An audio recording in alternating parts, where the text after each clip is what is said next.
congrats. I love the show. It kept me guessing. I was very stressed. Your character's in this constant state of danger. How wild was it for you, all these plot twists and turns when you read the script? What was it about it that drew you in? I think you're reading it going,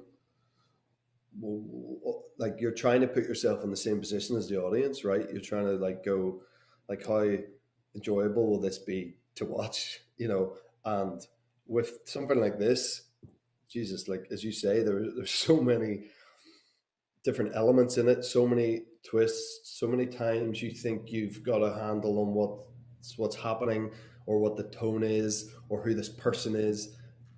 It's like totally you're like T-boned with like some crazy bit of information, or literally T-boned in the crash.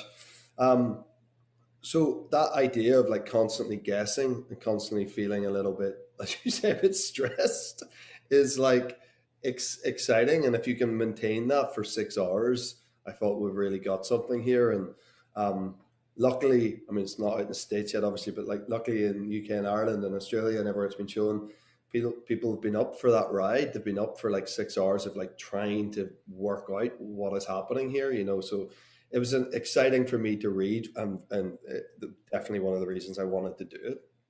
Yeah, it's definitely one of those shows where you're like, oh, it's late, but I gotta watch another episode, So I watched the whole thing in one day. Wow. But you get into some crazy action scenes. You're getting in car crashes, you're bleeding here, you're all over the place. How did you prepare for that? Were you in the gym every day? Did your diet change? Anything like that? No, my diet has never changed, ever. I eat anything. I've, I've had to be in good shape for stuff. I needed to be in good shape for this. But my thing is, if I'll just always eat what I want, but I'll just exercise more. Right. And because it was so physical, and actually much more physical than I was even expecting it to be.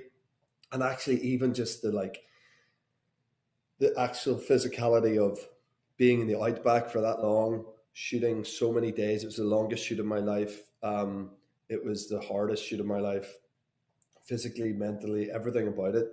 And it kind of helps to be in a good physical state for that. But what I had, because we were in the middle of nowhere, there's no gyms out there, there's no gyms in the outback. I had a set of adjustable dumbbells Okay. and the Peloton app.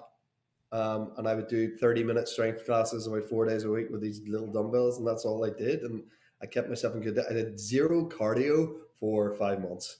I didn't do a run or a cycle for 5 months. But that just shows you the exhaustion of the actual Right. job. I was gonna Because say the cardio is you doing the job. But that's the thing. And my character, like as you say, you're watching it stressed. Like my character is so stressed out the whole time. So I'm acting in this constant state of Yeah. like madness that it does. Like you think it probably that is all the cardio you need. Yeah. Well, I also have to congratulate you on your Oscar nomination for Belfast. So major. Why do you think the film is resonating with so many people right now? I just feel like a lot of people recognize that as a story. You make this movie about this small place in a small island that people think they know a little bit about, but really probably don't know that much about. And that's not an ignorance on their part. It's just like, why would they know too much about it? But actually, when people saw it, they recognized that, essentially it's about a family, and whether we like to admit it or not, or whatever, we're all from a family. Some more sort of structured than others, whatever, but we all recognize what family life is and what having to make big decisions within a family is like. So as a result, I think it resonated. We had people coming up from everywhere, from Ghana to Haiti to Madrid to whatever, saying that that's their story. Yeah. That's crazy. That doesn't happen a lot, but that universality of just like Yeah. family life seemed to really get people. Yeah. Well, speaking of family, the Oscar definitely goes to you as the ultimate girl dad. Tell me what is happening here. Who is Jenny? What is she going through? I haven't seen Jenny in a while, I have to say. We're out in LA at the moment, and Jenny hasn't made it here. But so Jenny's back in the UK. We might see a bit more of her. Yeah, listen, I mean, I have been, I had two sisters, two older sisters growing up. I've never been far from dress up stuff or been used as a sort of human sized doll by females in my family.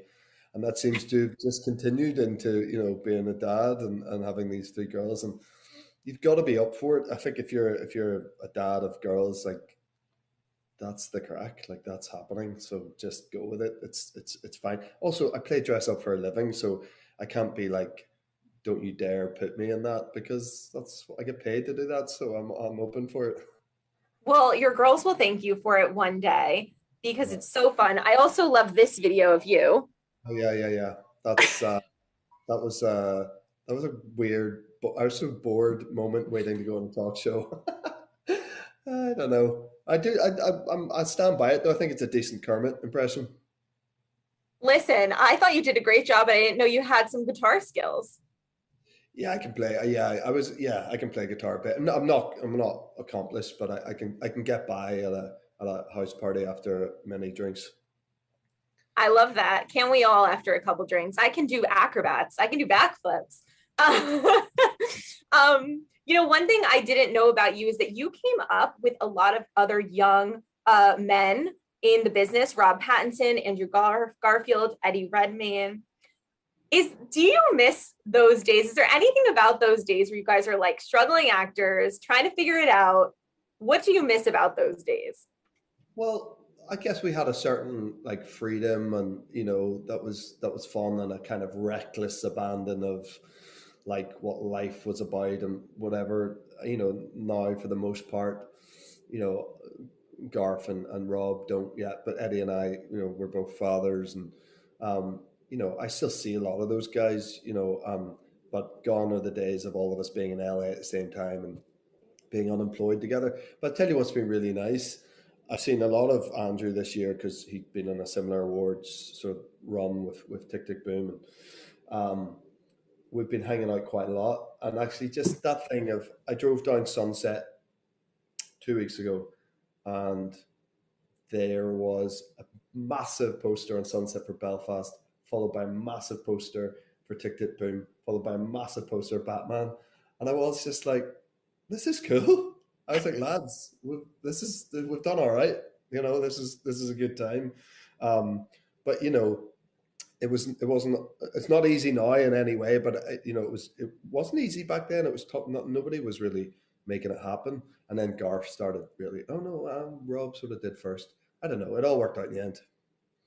It definitely worked out for you guys for sure. So, and you could mess around and your publicists probably weren't calling you. So, you Yes. had your fun. Yeah.